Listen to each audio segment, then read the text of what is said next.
Welcome, everyone, to Partner Up with Amy Carroll. As a communication coach, trainer, speaker, and author, I'm delighted to be your host and excited to bring you insights and ideas to help you solve your communication conundrums. This is the 29th episode of my show, Partner Up with Amy Carroll. If you want to find out more about me, what the show's about, feel free to listen to previous episodes on my website, carrollcoaching.com, or the VoiceAmerica.com business channel. Be sure to download the app. Or you can always tune in to using one of your favorite podcast apps and listen that way. If you missed last week's show, I interviewed Sarah Payton, a neuroscience educator and author. We explored why it's so hard for us little human beings to receive feedback and what happens to our nervous systems when we receive the feedback, which helps to explain why it's so hard to receive it in the first place. We also talk about the ideal state for receiving feedback and much more. So you can check that out from February 12th. No, I mean March 12th. Do I mean March 12th? That's the You mean March. I do. And the 12th too. Oh, God. We're already into March, Amy. So the voice you're hearing, that is my guest today, the amazing Talitha Vee, AKA my outstanding social media woman. Welcome, T. Thank you, Amy. Happy to be here. Me too. To bring you up to date. Yeah, literally. Today's episode was inspired by a workshop I gave last year for a client on conflict. So I decided to recruit T to be my communication compadre. So T, you say that so much better. Let's hear the gorgeous Spanish accent. Compadre. Yeah. Okay, that's it. Even better. So T's going to be asking questions clients have sent in. Shall we jump in? Absolutely, Amy. And before we do, why don't you introduce the PPP model? Good idea. Okay, so when T says the PPP model, she's talking about the predator-prey partner communication model that was first developed by my sister, Pat Kirkland.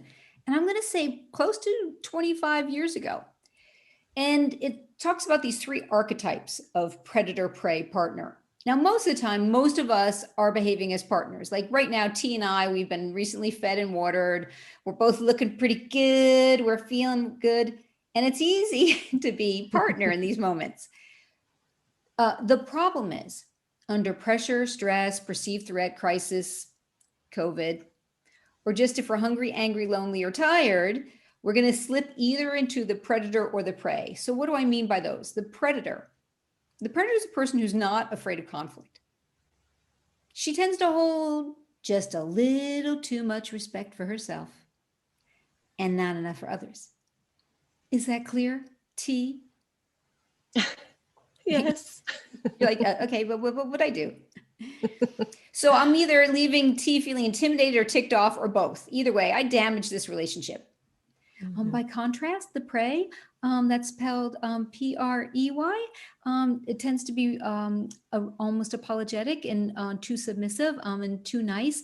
And T, I'm wondering, is that okay? Does that make sense? Is that good?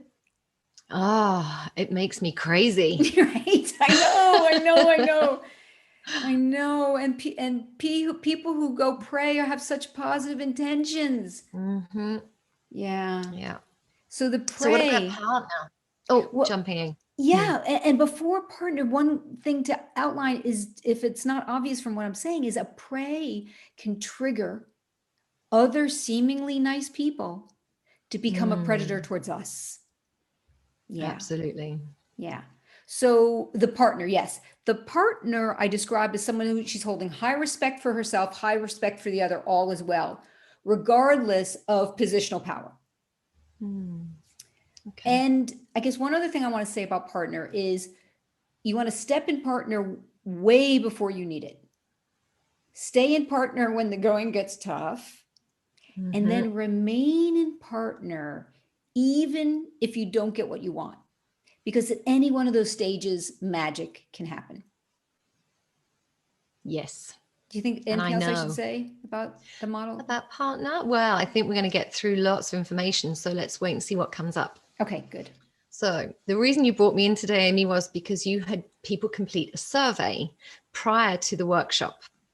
Exactly. What were the examples of things they listed which can trigger conflict in a business environment? Well, this is, I think there must have been 10 or 12 things on this list. They said things like a sense of unfairness, micromanaging, insults. Wow. Yeah. Shouting even. And this is in a business environment. Lack of time, which is can translate to building up pressure. When a senior person imposes unproductive work. Others being inefficient. There being a low quality of work. Arrogant or condescending behavior. And having the perception that other people are not listening. And that's definitely not an exhaustive list, because I've certainly heard other examples of things that can trigger conflict. Though here's the thing, these situations that I just listed don't necessarily trigger conflict by themselves. It's our reaction to the situation. So I might get really frustrated by my manager micromanaging me, whereas my colleague isn't affected by it at all. Or maybe one day I'm frustrated by it and another day I'm fine with it. So the common denominator in each one of those scenarios is me, is the individual. So more often than not, it's our reaction to a given situation that causes problems. Yes, and that makes me think of a few quotes that I've seen flying around social media, actually. And I think it says something about you shifting your own behaviors, your personal behaviors, to get a different reaction from the same situation. So if something keeps repeating itself, it's you that has to change something if you want to shift that, shift the energy, and also, look out for our reactions. Yeah, well said. Okay. So you know what that makes me think of, Amy? Do you remember when we were about 2 years ago in Chamonix, and there was that predator woman who came? Yeah, do you remember? We were in the spa, a beautiful spa in Chamonix, and we came across Valentine. Okay. Tell us that story. Oh, yeah. I think you have I want to hear your version of it too, because we were there together. So a little backstory for the listeners. So we decided to do a luxury team retreat in the gorgeous wintry resort of Chamonix, France, up in the mountains. And along with that, of course, meant going to the fancy schmancy spa that they had one evening. Yeah. So you and I, we get there and we're a little shocked at just how expensive it is. Oh, okay. We thought we were prepared. All right. And they give us our fancy robes and towels and our key to the locker and everything. And I think it was Valentine who checked us in. Correct. Right at the beginning. Okay. So absolutely, listeners, you're going to want to remember that name. This character pops up in a moment. Yes. So we were off having a great time, popping around to the different hammams and steam rooms and everything. And then we walked out of one, and I went to get my fancy schmancy robe, and it was gone. And there were there's thousands, or not thousands, there's a couple hundred people there, and everyone's robes look the same. So of course this is bound to happen. So I didn't take it personally. And Valentine had actually warned us about that, because of so many people in the same spa. She'd said to us that if you lost your gown or your robe, you had to pay for a new one. Right. So we've been really cautiously hanging up our robes and going, okay, remember that spot. And we come back and it's there. And hopefully everybody else will do the same thing. And unfortunately, this time it wasn't the case. No. So when we realized my robe was gone, we, headed back up to the desk, and we robeless to the desk. Robeless, yes. It was. I was feeling a little awkward. not a la, au natural though. Still a little bit. Still, in your bikini. So we go to the area where the guy's handing out the robes and the towels, and he's nowhere to be found. So we wait for a little while, and kind of waiting for a minute or two, and then Valentine sees we're waiting, and she kind of comes over in a huff. I think maybe she was a little embarrassed that the guy had left or that we were waiting. I don't know. So she was already kind of in a negative state, and so she said, how can I help you? And I said, oh, unfortunately, my robe disappeared. And she said, oh, well, you're going to have to pay €2 for that. And honestly, T, I had forgotten that she had warned us. Right. So when she said this, inside, I'm going, are you friggin' kidding me with how much I paid for this entry? You want to charge me? That was what was Yeah. happening in my head, except In mine too, Amy. right? Okay. Oh, I feel better. Yeah. And then instead, though, what happened, what Valentine got was me all chilled out, serene, relaxed face, soft smile. And I just smiled and nodded. Like, Incredible. yeah, I hear you. Incredible. Mm-hmm. And then there's like this awkward silence. Although I'm acting like, all is well. I was fine to just hang out and be quiet. And then all on her own, Valentine says, well, I something like, I guess I can make an exception, and then she Yeah. hands me the robe. Yeah. And, I'm all smiley because this happens to me all the time. I use the skills, and we'll talk about in a minute what I did or didn't do. Though what I loved the most was when I turned around and you looked at me with this look of shock on your face. And what did you remember what you said? My jaw dropped. Oh yeah. I was just like, how the hell did you get away with that? I don't know how you did it. I just, I was waiting for you to go at her, and, we were both shocked at the way she spoke to us.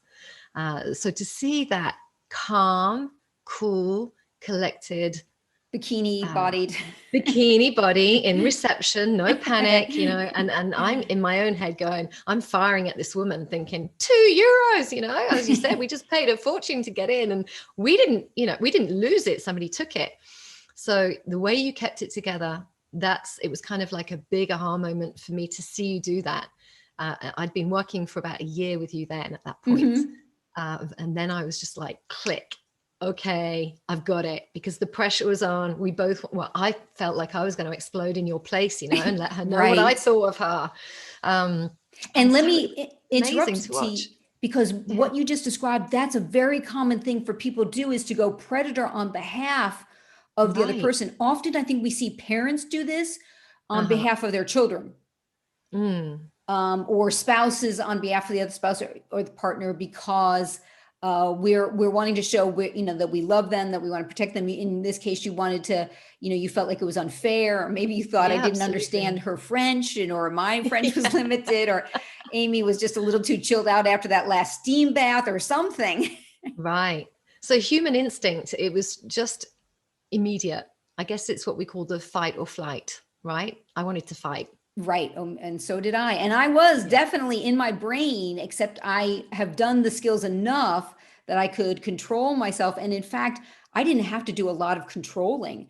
There was a little bit of consciousness walking as soon as she came to the desk and I could see she was flustered and defensive. I think I did a little bit of, okay, Amy, be sure to get ready. Yeah. Chill out here. Yeah. And the reason it worked is because of that gentle silence that I did. There you go. I was trying to think of that. It's the gentle silence that you did. Right. Okay. And the reason it works is if you were Valentine and you barked at me and I just smiled and nodded, what are you expecting from me, T, in that moment? Well, if I was Valentine, I guess I was expecting you to get pretty irate. And kick back, because this must happen to Valentina, quite often. What kind of thinking am I? Yeah. And she's trying to get these €2 off people, and she's kind of like, I'm just trying to do my job. And that never washes, or maybe 50-50, I don't know. Because as you said, so many people in the same space, everybody's got the same white bathrobe. It's pretty tough to keep that robe, I think. And, and it happens. Imagine. I don't know how they do it. So yeah, Valentine, I think she was expecting you to go off like many people before you probably did. Yeah. And you didn't. And that's what flipped it. Go that, that the predator you're describing going off, or the prey whining, well, it wasn't my fault and I didn't, Possibly. And because she got neither reaction, what probably happened in her brain was confusion. She was expecting a predator prey reaction. She got neither. She just got relaxed spa Amy. Freshly sparred. Freshly sparred. And then because she's not getting pushback or resistance from me, she can't really fight alone. So she then decides, and she also knows, perhaps a bit unconsciously, oh, I'm going to look stupid in a minute if I keep insisting or being aggressive. And then she recalibrates her own behavior. So that's the magic. It is in these magic. moments of just that gentle silence. Beautiful. Absolutely brilliant. And such a joy to watch and witness. And that was it for me. As I Oh, said, it was a spark. there's part two of the There's story. more. Of course there is. Right? Because Of remember, course there is. when we walked Yes. away, we jokingly said, oh, ha, ha, ha, good thing we were so nice to Valentine. You never know, we might have to ask her for a favor again sometime. Exactly. And so guess what happens next? We get into the next bath, and I think we waded around in the sound bath with these colors and beautiful lights, having a great time. And then I realized that I had lost my locker key. It had gone from my wrist, and we were going to have to go back and see Madame Valentine all over again. Yeah. So we had our best Oh. partner attitudes on, didn't we? And we went back to get that key. And I mean, we And it were all was practically amazing. giddy because we knew, Yeah. that You she couldn't was going to ride help it. us. Yeah. Exactly. You just couldn't ride it. So, yeah, we had some fun. We had a laugh. Yeah. So Okay, so Amy, we highly recommend visiting the spa in Chamonix, France. Just make we sure you do bring your partner skills with you if you your might need partner them. attitude and maybe your own robe, just in case. Okay, what about if we jump into the questions then, Amy? Let's do it. And the first topic is on managing self. Okay, so we have question number 1. How do we resolve a conflict with someone who has fixed mindset and can only see or want to see their side of a story? A tough one. Resolving a conflict. Yeah. My first thought, and it's not always what people want to hear, though you want to get really interested in their opinion, in their side of the story. Pretty tough in a conflict situation, right? Oh, yeah, because they're wrong. Yeah. And you just need to prove it to them. Exactly. And when they pause, eventually they will, and you want to be actively involved in listening. When they pause, you want to invite them to tell you more. And then do more active listening. And then after they're done, do not launch into your opinion or your side of the story yet. First, summarize what you heard them say, and then check if you got it right. And then you say, what else? I mean, this is when you're really being very generous and gracious to you give them all the time they need, because it really makes it hard to keep staying in conflict and aggressive when one person is being this generous. Okay. This approach is going to make them feel heard and understood. And once you think they're finished speaking, ask them if they're willing to hear your side of the story. So you got, I know it feels like, well, why should I ask permission? I listen to them. They still might not be ready to hear you. And you're only going to make things worse potentially if you insist. Now, if they say no, which they might, you want to resist showing frustration and just say, okay, no problem. I'll check in with you in a couple of, if it's a partner, a couple of hours, or if it's a colleague, a couple of days, to see if you're willing to talk then. Or you could say, okay, no problem. I'll drop you an email with, to share my perspective. Wow. So if I'm hearing everything correctly, you really got to put yourself to the side. Yes. And as you said, be gracious and listen and listen and listen some more, and then offer even more. Yes. It's kind of like the opposite thing to what most of us do in a conflict. We want to be heard. We want to go in there. So we've got to retrain our brains completely and do the opposite, right? Yeah. And part of it is awareness, and part of it is training the ego. Yeah. And just then you did a really nice job of summarizing the active listening and summarizing what I said before responding. Yes. Great. You see, it's working. Okay. So you mentioned writing an email to somebody. Can we stay partner in email? Yes. In fact, I have a whole list of competence behaviors and likable behaviors. So that's the competence of the predator before it's aggressive, and the likable behaviors of the prey before they're too submissive. So if anybody wants that, they can email me and I can send them that list of ways to stay partner in email. Fantastic. And I do remember that the last blog on the email that was posted in February is also about staying partner in email. So that's Okay. worth taking a look at. So they can Folks, just if check you that get a out. Yeah. chance. Yeah, Yeah. So they everything is can in find that there on the website. Okay, good. Do we on know the what website under blogs. It's the last one. last one? The Okay. last Most blog. recent Yeah. blog. It's the Cool. most recent Perfect. blog. So that's great. Yeah, because we do have to look out for that too. Do you want to tell us a couple of things we should look out for very quickly in email? One would be a way to stay. People get sometimes too formal. So, or if there's in conflict, they may drop, a greeting or the person's name. So just saying things like, "Hi, Amy. Hope you had a good weekend." So, Okay. just little soft, gentle phrases like that are worth important, especially when there's some kind of conflict. Brilliant. Thanks, Amy. Good advice. Okay, so question number 2. How do I avoid going defensive as my first reaction? People think that this is just the way they are and there's no way to change this or fix this. And I assure you, there absolutely is. It's a muscle that needs to be built over time. And my recommendation is that people practice in small challenges. For example, let's say you just missed the bus. Instead of getting all frustrated and ticked off and cursing like I sometimes do, you want to pretend it doesn't bother you. Even though you're frustrated, even though it may cause some kind of stress, maybe, you want to blame someone else, you still want to act as if it's no big deal. So the bus is pulling off and you might say, you get there and you take a deep breath, say, "Oh, okay, let me pretend I'm not upset. Oh, bummer. I'll have to call the office and let them know I'm going to be late."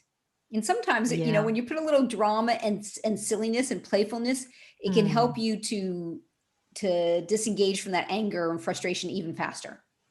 It really does work. Amy, I've got to say, I used to be a highly, highly, highly stressed person. If anything wasn't going my way, I would be like 0 to 100, steam coming out my ears. Wow. Didn't give myself a chance to breathe and, look at the situation and think, okay, let's find a solution. It was just immediate, gone. And I had this friend who talked to me about broken glass. So, a common everyday thing that could happen. And I've got a child who's quite clumsy and young, and as growing up, she'd knock things off. Anyway, one day I was with this guy and he was from the island of Tahiti. Okay. He said, "Look, where I come from, if something breaks, we leave it for a couple of minutes and we go back when the dust is settled, kind of thing. And then we pick it up." The glass shards are settled. Exactly. Yeah, kind of settled. And so this kind of practice, I've maybe put that into place now for about 5 years, has very slowly taught me how to change my reaction to any kind of situation. Awesome. As we were saying, if you change your reaction, the situation around you can also change. So you're and be back in shifting. control. That is an example I'm hearing is you're shifting from reaction to response. Exactly. You're literally creating that space. Yeah. The trigger and then how you're choosing to respond. Yeah. That's walking away, cool. taking a minute to just take a rain check, and then going back to something as silly and everyday mundane as a broken glass or something, and you stub your toe and you kind of, just take a chill pill. T, you and I were talking earlier today, and you told me that you had that great horror thing happen where you spilled something on your keyboard. On your computer keyboard, not piano. Yes. No, right on my computer, the dreaded thing that I thought about a couple of days ago because I have my bottle of water next to the keyboard. And then today I had a glass and thought, that's not very clever. And of course, when we think that, we kind of, the law of attraction, and for a second, that's going to fall on your computer, so you better move it. So I went back later to move it and dropped it on my computer. So the whole hairdryer, panic, towel.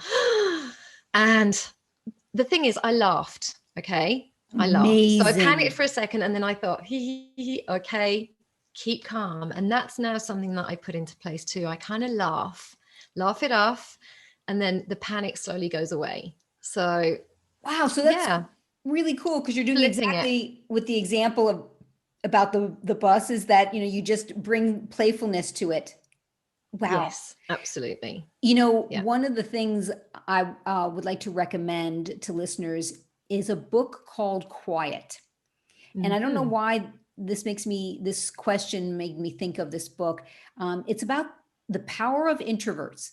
And I can highly recommend it because the author, Susan Cain, talks about how, get this one, Botox makes it more difficult to express and therefore feel certain emotions such as anger and disgust. Now, wow. I'm not recommending people go get Botox for this reason. No. Because you can practice not showing disgust or anger, on your face and your voice. And then it makes it literally more difficult to feel that negative feeling as a result. Crazy. And even though you may be feeling the frustration internally, it's important to disconnect from the external reaction. And over time, you're going to be able to do this in higher and higher stress situations. And for me, T, the example you just gave a moment ago about water on the keyboard is a great example of a high stress moment. And maybe 3 years ago, you wouldn't have handled that nearly as well as you did today. Absolutely not. I would have probably been in tears, screamed, cursed, everything. And actually, I thought, oh, here we go. One of those stressfuls. I'm going to laugh. And I physically have taught myself to laugh about stressful situations, and it works. Yeah. And it's kind of like, it puts me into a different frame of mind. Really does put me into a different frame of mind that I can handle. So then I get into my action mode. It goes into action mode.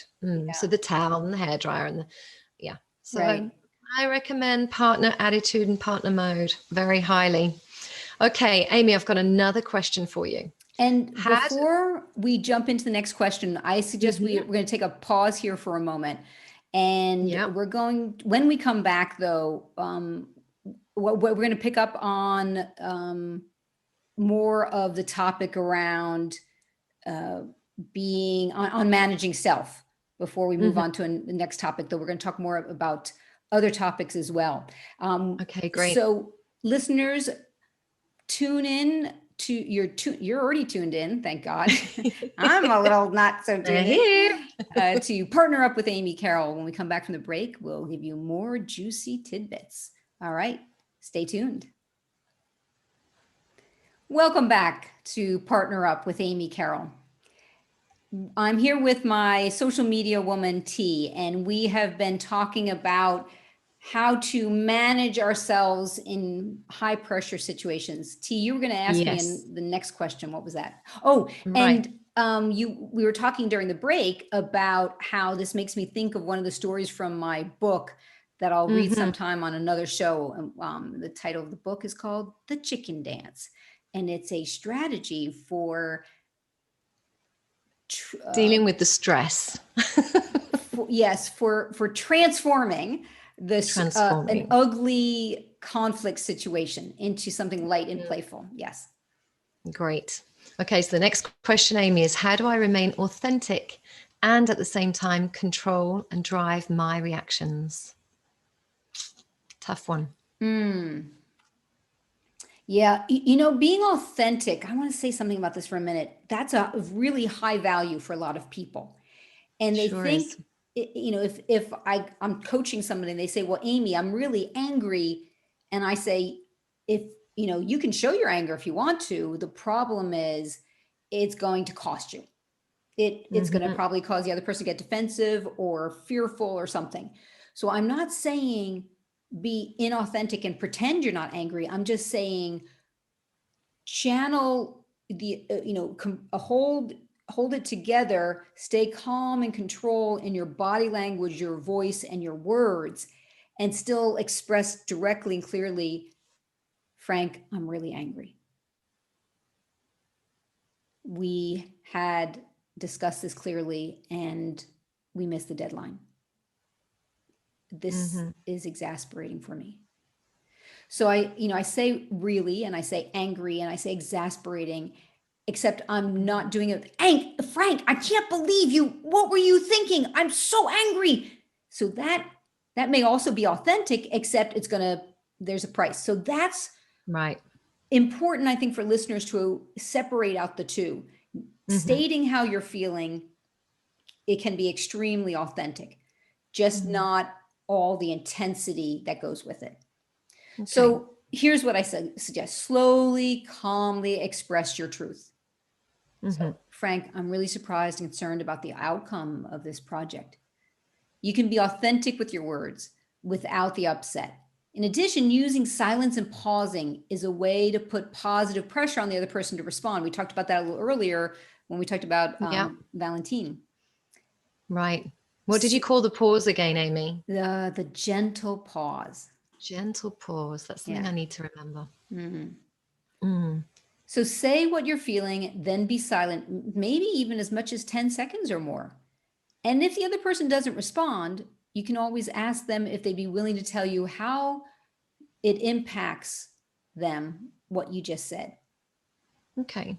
So if I understand what you're telling me right now is that we put words to our feelings rather than letting the feelings overspill. And we use in lots of social media posts the phrase emotional mastery. Yeah. So that for me really comes in here. Yes. Easier said than done. For sure. And many of us have a very, what someone call it, we're, what's the word when you don't know how to read or write? Illiterate. Thank you. We're glad I knew that. I know, me too. So I heard someone say recently, many of us are emotionally illiterate. Wow. In that we're not able to name and identify many of our feelings or needs. So absolutely. On my website, listeners can find under resources a document for a list of feelings and list of needs, which I recommend to my clients. Take it, print it out, make 3 copies of it, and keep one in your bag, one at your office, one in the car. Name those emotions. Yeah, because we're not taught at school. It's not something we go to college to learn about. And unless you physically go out there to seek that today as an adult, then it never gets dealt with. I've got people in my entourage who still think they're very predator, still think when they're right, and they'll go all in to make sure their point comes across and that they get the outcome that they desire by forcing a situation. Yeah. And of course, there are many people that fall by the wayside and get damaged because of that kind of behavior. Yeah. So this work is essential, really is. Okay, so what is the best tactic for being direct in that case without obviously upsetting people at the same time? Yeah, because people often think that when I coach them, it means they're not going to be able to be as direct as they want to be. And I am a big fan of being direct. Speaking your truth, say what you need to say in a way that the other people can hear it. Right. So that's the good news. Continue to be direct. You just want to make sure first to listen actively to the other. We talked about this in one of the earlier questions. Summarize what you heard them say. Use lots of pauses. And here's 2 more really important tips. Let yourself be interrupted. Wow. Yes. And finally, we don't like that. No, we don't like that as humans. No. We really don't. Yeah. Especially if we were all nice and polite and let them speak without interrupting them, of course, it feels very unfair. Like, hey, that's not right. And it's our turn. That's what we're like children sometimes. It's my turn. It's my turn. Yeah. Yeah. And the other thing about if you want to be direct and reduce the likelihood of the other person getting defensive, you've got to definitely avoid the word but. Oh, that's a biggie. And what do we replace the word but with? Because that's something we use all day, every day. Here, yet, and, although, right, at the same time. So they have the same. Okay. They have the same. Is unfortunately, if you like deliver really bad news, you just instead of but you say unfortunately. That's powerful. And that softens the blow. And yes, because it's preparing them. Bad news is coming. So you see that's not sugarcoating. And that's what, if I go off on this tangent, a lot of people think, oh, Amy, you want me to stop using but, so it sugarcoats. No, I want you to stop using but so the other person stops reacting and getting triggered to it, because many people get defensive unconsciously, not even realizing it's because of the word but. Incredible. So that tiny little word triggers people. Yeah. Okay. So what is your recipe for sharing emotions as partner? Do you recommend showing your colleagues that an issue at work affects you deeply? Signed, a recovering harmony-aholic. That was another question. Harmony-aholic. So what's your recipe, Amy? Please share. So if I'm feeling really upset, sharing is caring, right? Yeah. So make sure you catch your colleague at a good time. Oh my gosh, T, I can't count the number of times I have started a difficult, delicate, important conversation at the absolutely worst time. You know, my buddy and colleague, Robbie, one time he and I I think we were in some airport in Germany heading towards the airplane. And I thought it was a really good time to start a delicate conversation on the way as we're sort of jogging to the plane. Okay, right. Why not? Getting two things done at once. That's true. Multitasking. Yeah. So yeah. So, you know, think about the space, think about your mindset, think about the other one, maybe prepare them in advance that you want to talk about something. Make sure you've both been fed and watered, for example. Yes. Then, like I said, let the other person know you have something that's on your mind. Check to see if it's good time for them. See if they're, you know, and ask if it's not, you know, what would be a good time. So okay, so you're opening up that space. Yeah. Okay. And sometimes I recommend, if you feel like you trust this person, you may want to let them know that the conversation feels uncomfortable or difficult for you. And that you would appreciate if they would give you some patience. So what that's doing is it's making you quite vulnerable. And so that's why, you know, you don't want to do it with just anyone. You want to make sure that the person you're having this conversation with will honor that and appreciate your vulnerability. They may not, though, you know, keep that in mind. Okay.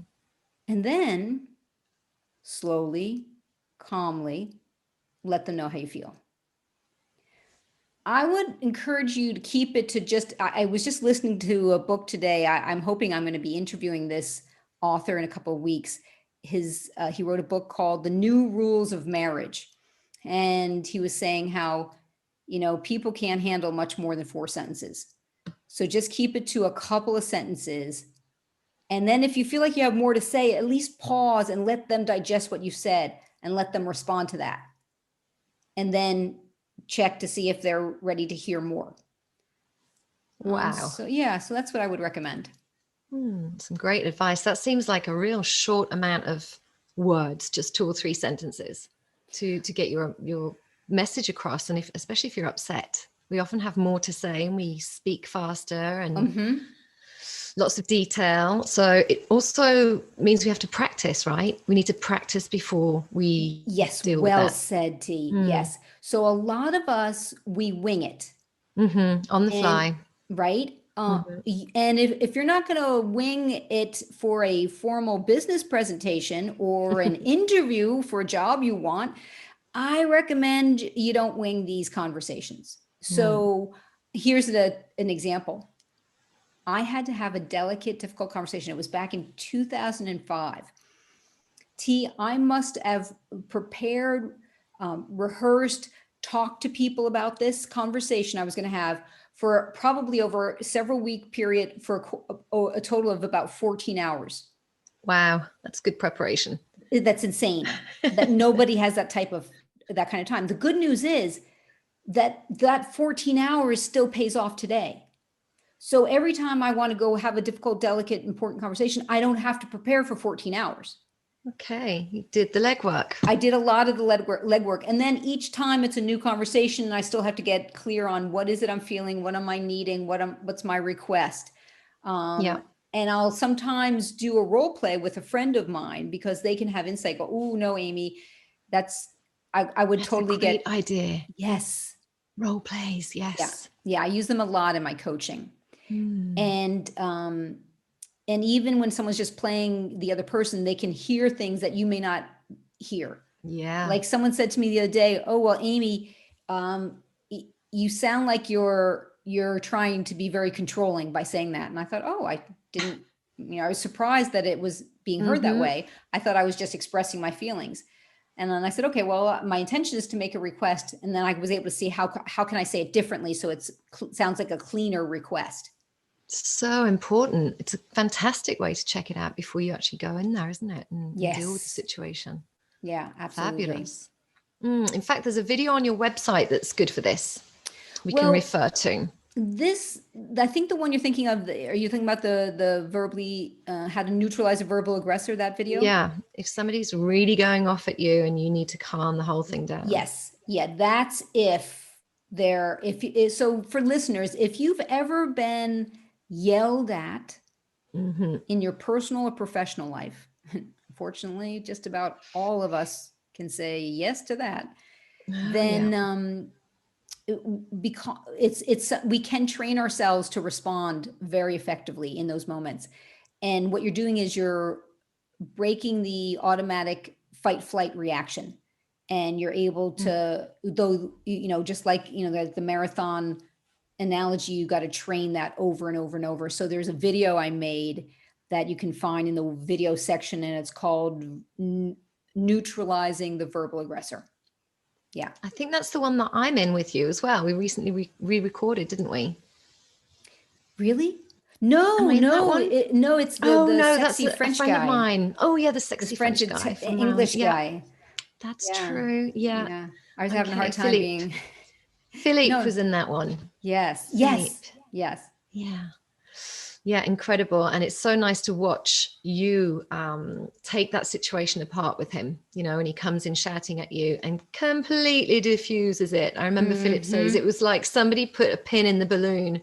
He couldn't shout anymore because of what he was feeling from you. You were, again, going in with the gentle silence and the lower tone of voice, speaking slowly, opening up the space. And let me, I don't think I would say gentle silence in that moment, because he was so aggressive. I was holding his energy without being aggressive back. So I was centered. I appeared calm, even though in those situations in your head, you're not. The neutral stance, right? Yes. Okay. Now I remember. Yeah. Great video, listeners. If you have got time to go and check that out, Neutralizing the Verbal Aggressor. Okay, Amy, we're going to shift now into the crisis situations list. How are we doing for time? We've got about 10 minutes. Okay, let's jump in. So how do we handle ourselves in a crisis situation when we don't have time to prepare and it requires a response? Yeah. Handling yourself well in a crisis situation is similar to training for marathon. Okay. So this is the one I was just thinking about. If you haven't gone out and trained, you've got to build up the stamina over months of jogging and then eventually running, because otherwise you're not likely to finish the marathon if you haven't put in that training. This is a little bit like we were talking about earlier, is the rehearsing. And it's the same thing in a crisis situation. Practice responding. And it's a little bit like what we were just referring to this video. Practice in a calm, controlled, relaxed manner with smaller things that upset you. For example, your partner comes home and you discover that they forgot to buy a couple of items at the store that you needed for making dinner. Right. And I think crazy. Right. And listeners, I want you to do a little self-assessment for a second. And don't worry, you won't have to confess this to anyone. When you're in a situation at work that makes you crazy, and then you're in a different situation at home that also makes you crazy, are you able to control yourself in equal amounts in both situations? A lot of times people are miraculously able to control themselves at work. Oh, what a surprise. Yeah, that's true. Yeah. So the at home with the family tends to be the places where you can really benefit from practicing these things. And so, and then what happens is this consistent practice will build up that muscle memory. So you'll have it available to you under pressure and in crisis. And that video that we mentioned a few minutes ago will address all that. Helpful. Great, Amy. Thanks. And why do you think we misbehave at home? Well, I think intuitively, we just know it's harder for them to get rid of us. Yeah. Legally, it's going to be a lot You more got me for life. painful. You don't want to go through Oh, well. that. So Yeah. this is all super useful for home too. Yeah. Yeah. Personal And life. I think also a little more seriously, T, is I believe that many of us don't address the issues soon enough. Okay. So they naturally build up.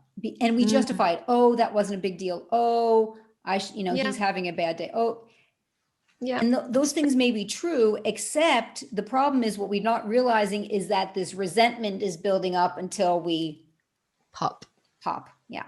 Yeah, absolutely. Okay, so how do I apply the pausing if I have a conflict with a superior who won't take enough time for the conversation in the first place, like a 15 minutes little break to discuss a full year? Okay. So this person is talking about, wow, that sounds excruciating to have a superior who only wants to spend a minuscule amount of time to do a annual Discuss review. the whole, yeah, there you go. Wow. Um, And I'm well, guessing this happens quite often, right? luckily, I haven't heard this too much. Okay. I work with a lot of amazing clients and companies that have, a very high standard and high quality way of handling year annual evaluations. And though, I guess one thing would be to check, is this superior behaving this way with other people as well? Mm-hmm. Or do somehow is it that you're the only one that's getting this substandard treatment? I think that's an important thing to pay Right. attention to. Is it a personal issue between you and the superior or the boss or? Yeah, and is there, because in a way it's if this boss is willing to spend more time with other people, that could actually Mm, be good news, because it might mean that you could potentially request the same treatment, or okay. hold the higher standard for your superior. So what I was thinking, Amy, is maybe the boss is too busy and only gives these 15-minute meetings because he's got so many other things to deal with. Yeah, or that's what people put up with, so Yeah. she's able to get away with it. So that's would be interesting to pay attention to, seeing Okay. what their pattern is. Great. And I guess I would recommend making a request to your superior during a conversation that's relaxed and comfortable, asking for a full hour for your end of year Mm-hmm. discussion, see what happens. So this sounds insanely simple, though many people don't do it. And what this is saying, what I'm recommending here is ask for what you want. Mm-hmm. And even if it feels like a smaller subject than the full annual year, maybe still ask for an hour, right? So that you get the time to fully talk around the subject. Mm-hmm. Yeah, and if you end up not needing the full hour, that's I think both parties would be happy. Though Yeah. daring to ask for what you want, I want to make that a slightly more generic point. I think that's really Mm. important to pay attention. Are you someone who's in the habit of not daring to ask for what you want because you're super nice, or you don't want to impose yourself on people, or maybe you're not feeling the confidence that you deserve it? There could be Mm-hmm. different things behind that. And the Okay. cool thing is, when we lack confidence, which we all do from time to time in different ways, we don't Sure. necessarily have to feel the confidence to do the scary thing. So in this case, let's say, T, this person, it's an issue that they don't have the confidence to ask for what they want. Mm-hmm. They can still ask for it.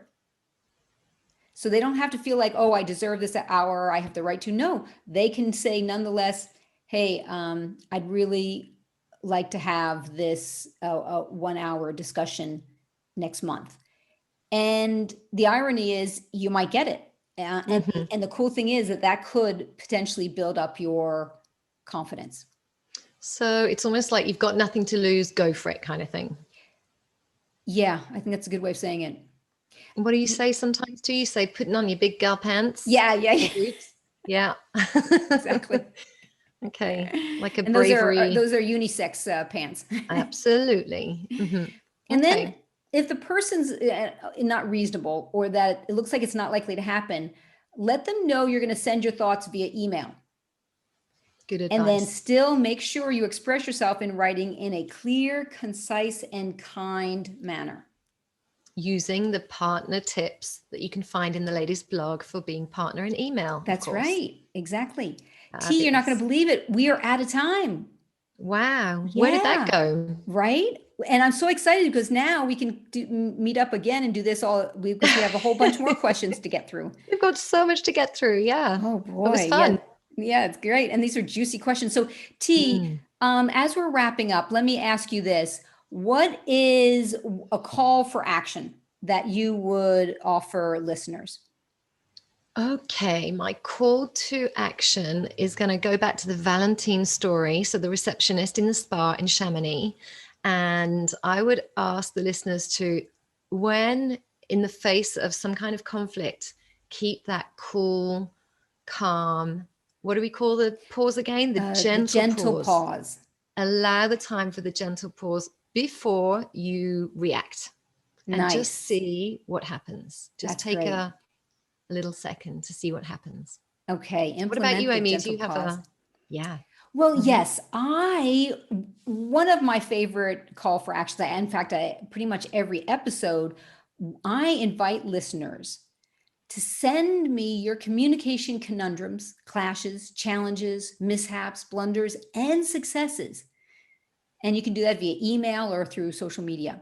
And I'll do just what T and I were doing today. I'll read them, discuss them on future shows, make suggestions. And you can also drop me an email at amy@carrollcoaching.com. That's 2 R's and 2 L's. 2 L's. And if you're ready to take your superhero partner powers to the next decade, join me for my online leadership presence course. It's a fun-filled 2-day program, and I can adapt it to time zones. So that's a very cool thing. And that information about the program is also on my website, carrollcoaching.com. And I guess I would finish with a shout out to, that's International Women's Month. And T, a shout out to you, to our two colleagues, Kim and Ivana. We have an amazing team. Yeah. And, to the strong, powerful women out there that are making a difference in the world. Yes. Hear, hear. And be sure to tune in next week when I'm going to be interviewing author, consultant, former mediator, and theater director, Hakeem Nowak. We're going to be talking about executive presence and making a great first impression. Oh, yeah. T, thank you for this time. It's been a wonderful conversation. You're welcome, Amy. It's been great fun. Thank you. Cool. And thank you, listeners. You've been listening to Partner Up with Amy Carroll on the Voice America Business Channel. And T, I'm going to say one of your favorite quotes as a sign off today. Please do.